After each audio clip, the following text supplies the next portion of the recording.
Hi, I'm Andrea, and welcome to MomTalk. And I'm Beth, and Andrea and I are moms who work at SmartSocial.com, and we are super excited to be together in our Mom Talk little podcast. We love coming together to talk about what we're doing every week at SmartSocial.com.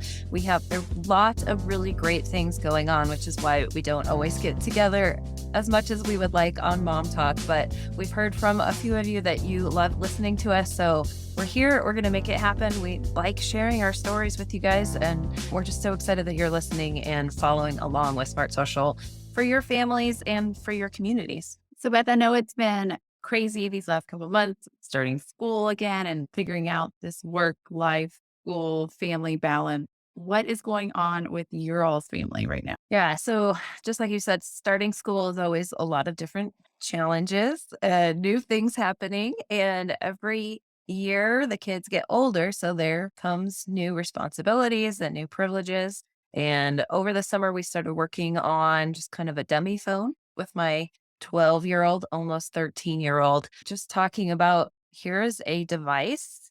You know what it can do, but you know some of the bad things that it can do too. So she has had some milestones that she's working on a Girl Scout project about social media and safety on cell phones and online. So milestone number one that she met right as school was starting was she got a new battery because we just used an old phone. So we went to the Apple store, and my kids love just going to the Apple store and touching everything. Who doesn't love that? It's just fun. Yes. Yes. And then we got a lot of hand sanitizer, but so she has the new battery. The phone actually works, not plugged in.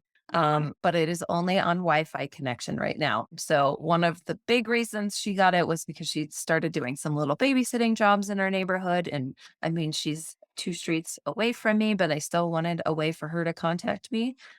So she's on a Wi-Fi only cell phone.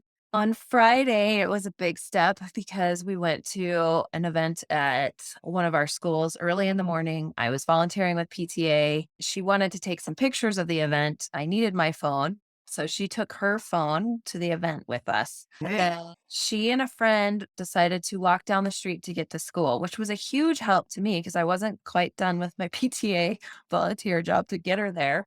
It was super close. So I was totally for walking to school with her friend. As she was leaving, she said, "Oh, Mom, I have my phone." Like, "Oh, right." Thought I was in the middle of something. I said, "Okay, well, take it.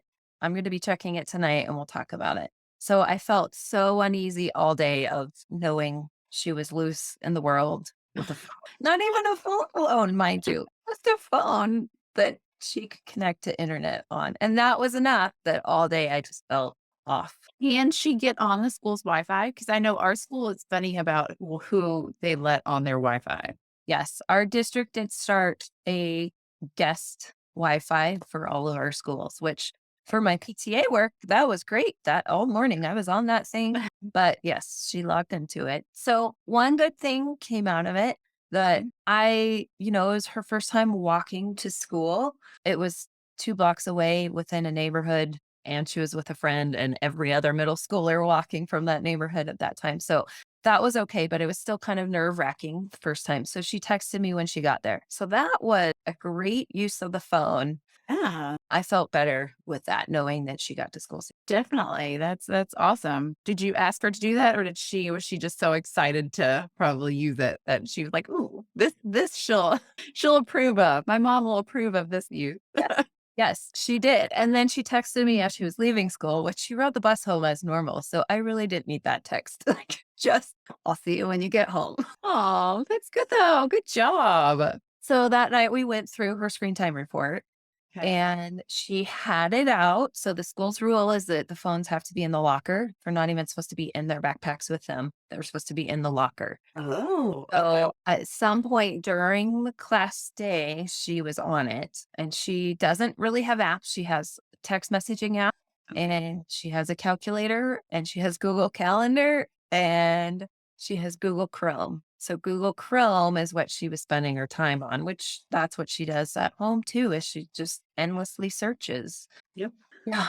So we had a really good talk about just general responsibility of if it's supposed to be in your locker, it's supposed to be in your locker. And you were really super lucky that nobody caught you with it. Yeah. So when was she using it? Did you find out? I think it was in between periods. She had a short advisement, something. Their schedule changes every day, it seems. So I'm not totally clear, but it was during the hour she was supposed to be at school. So, and it was, Gotcha. like I said, it was a Google search. Like it wasn't social media, it wasn't email, Yeah. it was a Google search, and she was probably checking sports scores. If this is a problem, or if you really don't like this, have you thought about going through your Apple screen time and limiting, basically blocking, the school day from her being able to use those apps? You can block that. Yeah. Okay. Yeah, and I think if so right now our Google or our family time on Apple is set up that everything is blocked, all internet. You can't I don't think you can even log into it at nighttime hours. So if this does become a reoccurring thing that she takes her phone to school, Mhm. which I don't think it will be yet, that will definitely be something that I set up. She has a Chromebook at school. So if they are doing a research project, they're covered. They have them. For a while, they didn't have their Chromebooks while they were refurbishing everything at the beginning of the year. So there were a few times that she said, "Yeah, they said just pull out your phones and do your search." She kind of looked over on a friend's and did it that way. So she got through that period, but now she has a Chromebook, so that's Okay. not an issue. So I don't now that we've experienced it, I don't see the need for her to get in touch with me that she couldn't do from the office or from one of the teacher's phones. Right. So it was a good experiment. I think that Mhm. temptation in her pocket was a huge thing for her. And she pulled it out. It was just once. Like I will defend her and say that whole day, it was just that once. And it was maybe 5 minutes that she was Googling something, but that temptation was there. So Yeah. Oh man. Well, it could have been a lot worse. absolutely. I am so thankful that we have been having these conversations. We've been having these arguments about screen time Yeah. at home for the last few months before she takes it out into the wild. Yes, definitely. She's learning so much through all of this. It can be such a trial and error process. I feel like that this is great. You guys are working through it and working out the kinks. And when she has a real phone full time, she'll be so much more responsible with it. Yeah. Good job, mom. Thanks. I'm really trying to focus on natural consequences of if you break the rule, here's consequences. So, Yeah. or she learns that, I think in the long run, I hope she'll be safer when it is time to get a full device. Yeah, So, she will. I'm just jealous that your school, like, makes them put it in their locker, won't even let them have it in their backpack. I mean, to be fair, our middle school doesn't even have lockers. They have to carry everything on their backs. And my daughter was telling me the other day that one of their teachers basically said, "Get out your phone and take a picture of this." Like, that's not okay. She's in 6th grade. Like, she doesn't have a phone. A lot of those kids don't have phones. So I find that pretty disheartening, honestly, that we can't all kind of get on the same page on that. But yeah, I think it's so hard because there are so many different ideas and so many, every parent has their own, from no phone until you're in college to no social media until you're in college to here's everything. Like it's just right. a wide range that teachers see and experience. And I think too that, I assume everybody has a cell phone in their pocket and Yeah. can you just go to this website and do this real quick? I assume that with adults, not every adult does have one either. Well, yeah, yeah, that's true. I don't So know. I think it's unfair to assume that that all 11-year-old have a phone in their pocket, but I know that they don't. And even my 13-year-old. So there have been a few times recently where I'm like, it would be really convenient for him to have a phone. Like, I would love to text him right now or send him something, And we were talking about the other day because I don't want to push anything on him, but I was just trying to feel him out and see where he was. And he said that at school sometimes it's inconvenient, that the teacher will say, use your phone for this or get out your phone. He said, but I always make it work. I'm like, okay. Would you like to have one? And he's like, not really. I'm like, really? wow, what's your secret? How did you get into that way? I don't know because a couple years ago he was all about it. I mean, he was asking, "Can I have a phone?" And he definitely didn't need one then. He was always with me or, just in school but now that he's staying after for practices and, doing more things. I'm like, it would be kind of convenient. But I know he doesn't honestly want to have to keep up with it. I think is kind of part of it. I mean, he wears like, athletic shorts to school almost every day. Good for him. I know, but it doesn't like go in a pocket well. It's just I don't know. I think that's part of it. It's like the practicality of just like, oh, I have to take care of this thing. Good. I saw So lawn from the other night at one of our kids' sports things, and I said, "You know what? I feel like we're getting at that point that the kids are just always busy." I don't know if that's a good thing or a bad thing, but when they're always busy, I feel like it's less time for them to get in trouble. Like, let's just keep them busy and keep them active on things that are good for them versus staring at a screen and having that downtime. yes, for sure. Well, and I feel like even when we were kids, I mean, I played sports year round and, did different clubs and I was really busy. I didn't have time to do all the things that could have gotten me in trouble. I'm not saying I was perfect or never got in trouble, but Yes, me neither. Yes. busy is good. I guess it's a fine line. You want them busy, but you don't want to overschedule them and stress them out. So it's Right. a fine line. Right. I think it's helping them find what's important to them and where they want to spend their time. And if playing a sport or doing something is interesting to them, hopefully that's more worth it to them than just being on their phone and scrolling. So, Definitely. yeah. So, all life lessons. Next month in November, our VIP engagement topic is all about our social media agreement. And that's something that actually my daughter that's what she's working on with her Girl Scout project. So, we are going to hear from a lot more students about why do you even want a phone? What do you want it for? Just helping parents kind of understand that basic level of what preteens and teens are wanting and needing. I think a lot of it is just trying to understand why they feel they need it or why they want it so Mhm. much. And then using that to help them realize here are the boundaries that we need. You can have some of what you want, but we also need to do the safety stuff at the same time. So, November is going to be all about that social media agreement. We planned it specifically for November, early mid November, so that when all the Black Friday deals come out, which almost always include technology, that you're prepared for that, that before you even go out and buy the phone, you have kind of a plan in place and a system that you can work through with your family to develop a social media and a screen time agreement.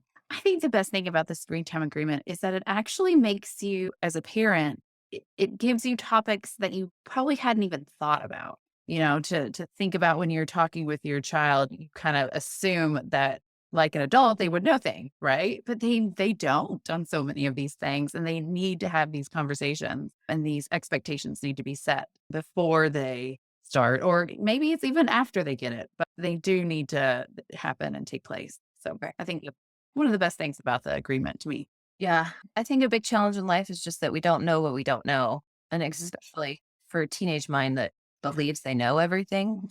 Yeah. Our role is to help them see what they don't know. So, but I think it really is a conversation. And that's what we want to help families create with the social media is that conversation that will create more than just a set of rules that they're going to break, Right. an understanding of why it's important. So, Yes. yeah. And there are great things online. We Oh, truly believe that at Smart Social. Last month's topic was all about positive things on social media.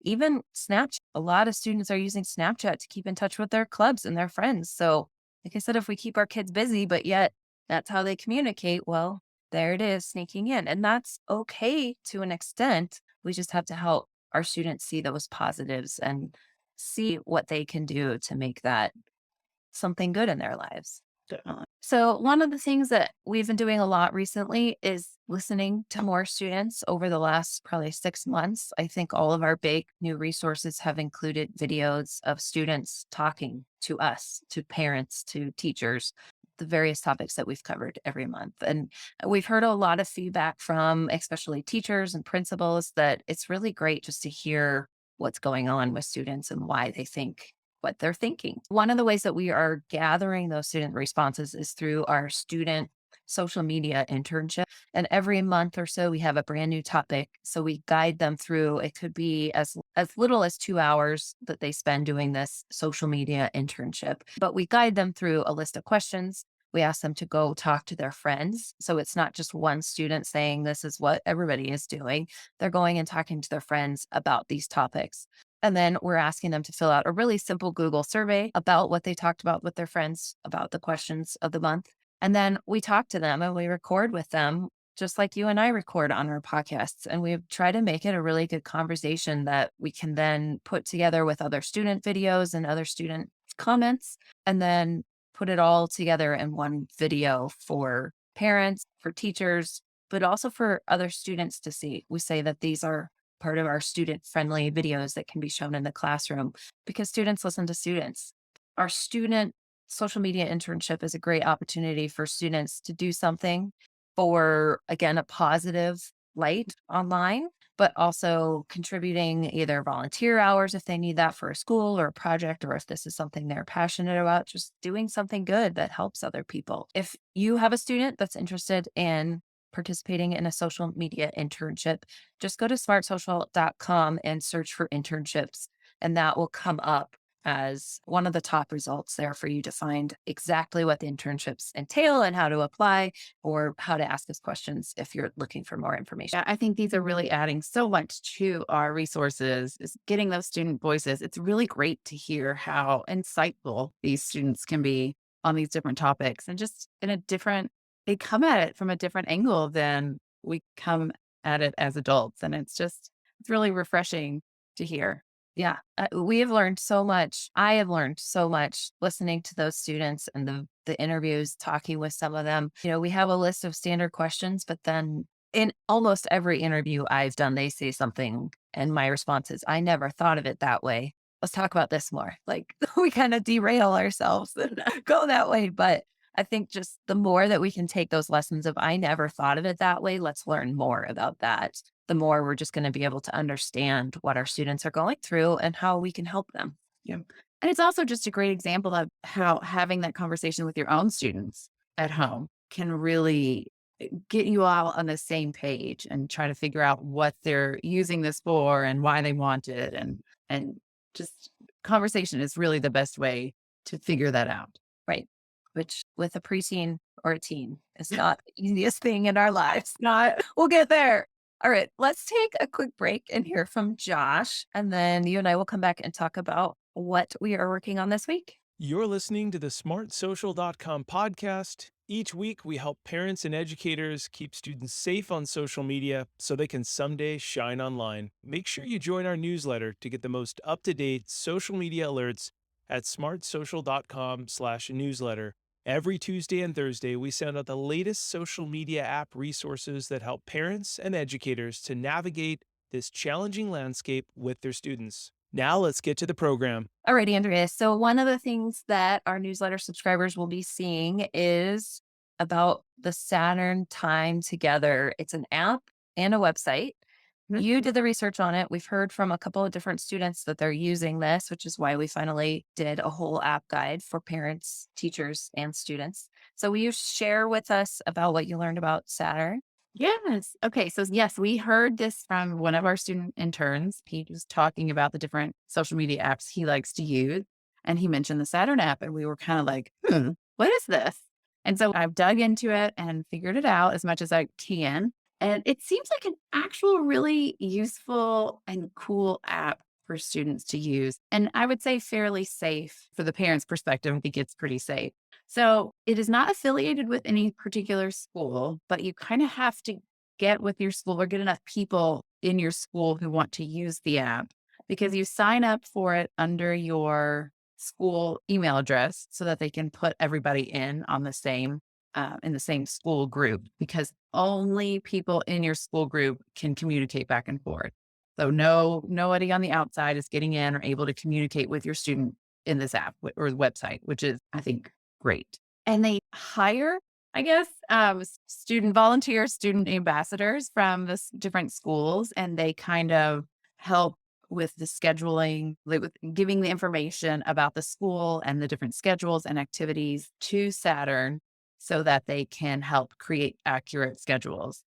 And that's what kids can do. They build out their schedule in the app and it gives them real time movements, basically. You can actually look at the app and say, oh, I have 25 minutes left in US history. And then it'll say, like now you're moving on to calculus. It gives you your whole schedule in real time and throughout the day.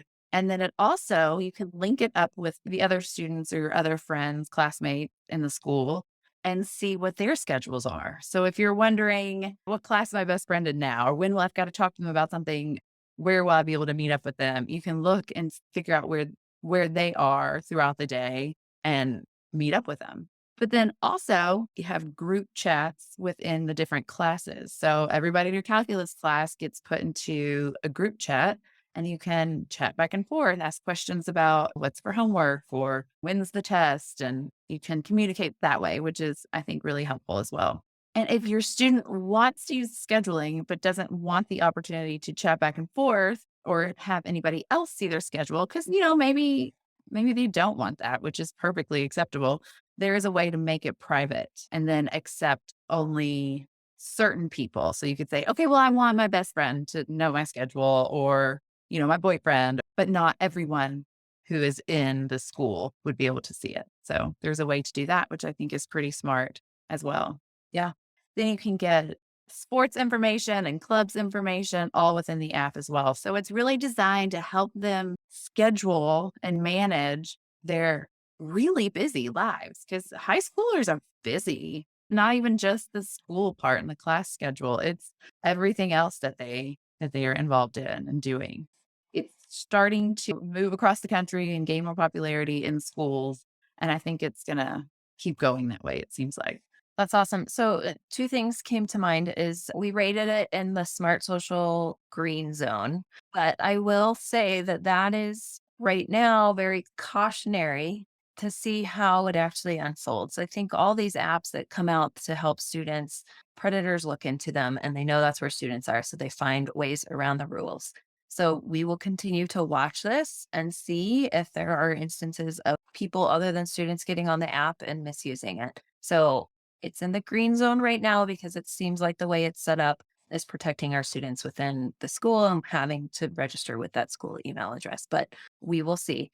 I also think any app in our green zone doesn't mean it's just hand over the phone or hand over the app and you're safe. It's still a conversation of how to use this appropriately. Yes, your students definitely don't need to be sharing personal information through that app because who knows if anybody could screenshot it and send it on or use that information for bad. Right. The other thing that came to mind too is that one of the common things of when you connect students online with chat apps is the potential for bullying.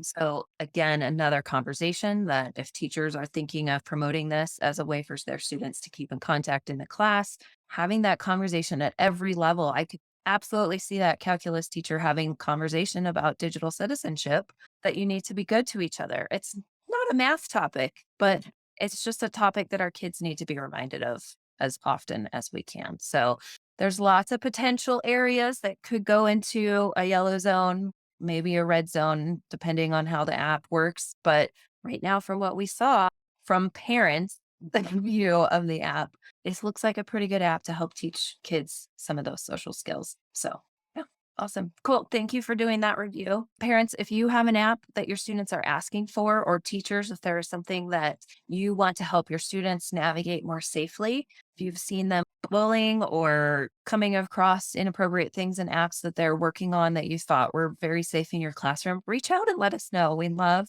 doing this research, learning about these apps, trying to dig deep into them and find out what we can find out. We raise our flags, we look for all the bad stuff, and then we try to share that with you so that there's just some awareness of what everybody needs to know. Cool.